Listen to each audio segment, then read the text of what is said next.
Whoa, whoa, whoa, whoa, whoa, whoa, whoa, whoa, whoa, whoa, whoa, whoa, whoa, whoa, whoa.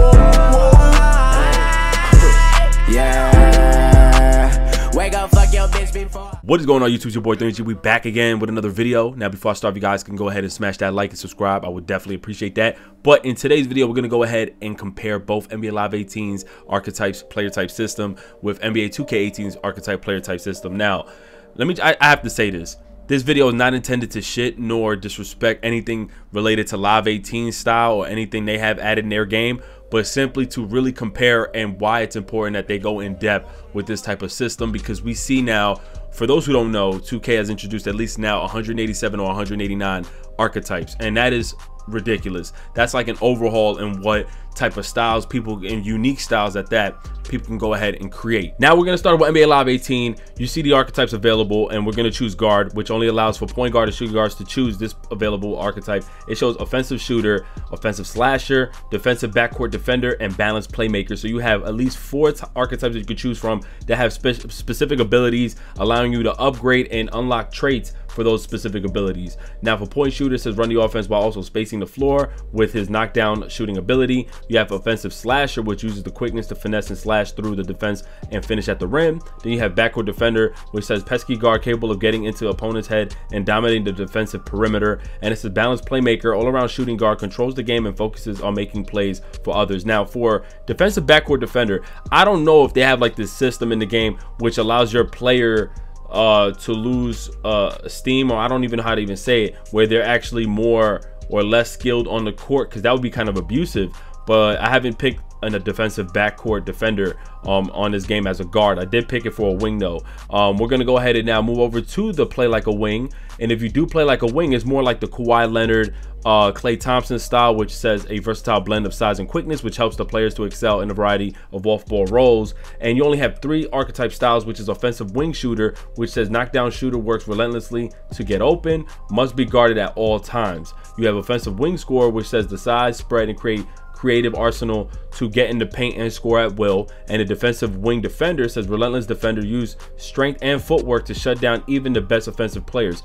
Honestly, I see my boy Prophecy use defensive wing defender. I've also created one. They honestly dominate on the 3 and at the rim and on defense. Yo, this shit is abusive. I'm not gonna hold you up. Now the last one here says play like a big. It says giants on the court, though lacking quickness, these players use size to their advantage. The available positions is power forward and centers. The only archetype player styles available is offensive stretch big, which says the new age big man, towering marksman, who spaces the floor with shooting and can crash the boards. Defensive player, rim protector, it says an intimidating presence, patrols the paint on defense and can throw it down on offense. And then you have balance, which is post anchor. It says balanced big man who thrives in the low post on both sides of the court. Now with this system in combination with their trait system, I think is dope. So whatever player type you decide to choose, you have unique signature traits that you could choose from for the league and for the street. They don't actually have to be the same either. You can have unique ones for each side. And what's dope is you can perform a certain way depending on your player build. Now compare this system with NBA 2K18's archetype player system. Now, like I said, they have like over 187, 189 archetypes. That means they also included duo archetype styles with relentless or just crazy options to choose from. Now for 2K18, I'm actually going to use their example created players that they had displayed during their 2K event this week, and I'm actually going to show you guys the available positions that they had. Mind you, these are only example cards, so these aren't permanent builds. When you build this player, this doesn't mean your height is that way, your weight is that way, your arm length is that way or whatnot. These are example cards. So for example, you see here power forward number 19, that was the position that I guess if somebody decided to play on that screen, they were able to play as a power forward. This is archetype rebounding rim protector. The primary archetype is defending, but their second archetype was rebounding. So you have options here to choose from. Obviously they got their height and weight divisions. They don't really go into depth as far as what you can do, but being familiar with 2K, we obviously know that they're going to thrive on the rebounding and the protecting of the rim, allowing people to have badges for either blocking at the rim, for dominating the paint on post scoring as well. Now in this case here, you have duo archetype styles, which allows the player to have a different consistency as well as how they're going to play on the court.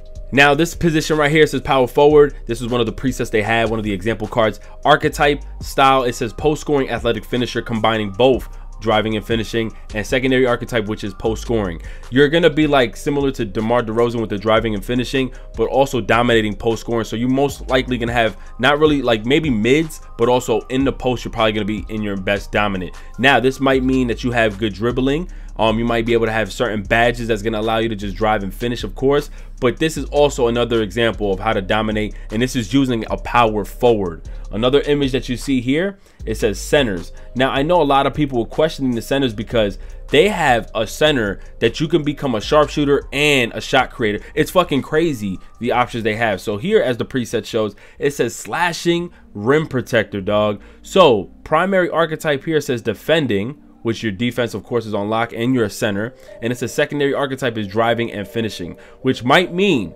that your dribbling skills might be tuned a bit, but also might be able to have speed on you and drive and finishing at the rim. This doesn't mean that you have an OP attribute, because of course with choosing two archetypes you cannot dominate with full 80 to maybe 100 on your attribute for fucking driving and for fucking slashing at the rim. There's just no way. That's not how they're doing it. They're balancing it out. Lastly, you have another one here, and these are just examples, and I'll pull up the image showing you all the archetypes, or at least the majority of archetypes that are available in the game. Now it says here, small forward.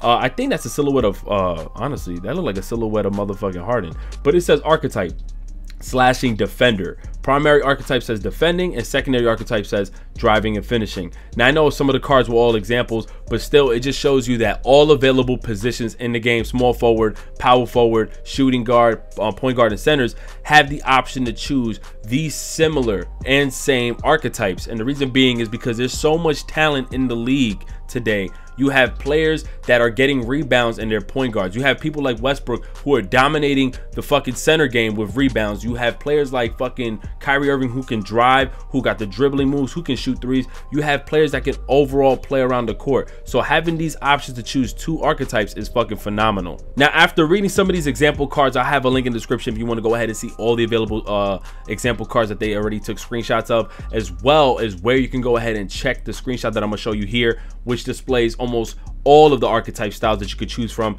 If you look at them, there's so many different options, and I know a big reason for that is not only just to, you know, bring variety to us, but also for that NBA 2K18 E-League that they're starting up as well, to give players unique play styles. But I've asked you guys in the comment section, I'm going to display some up here, as well as in the beginning of the video you probably saw. Some players did comment my video saying that they're going to choose a playmaker mixed with sharpshooter. Yo, that's fucking crazy.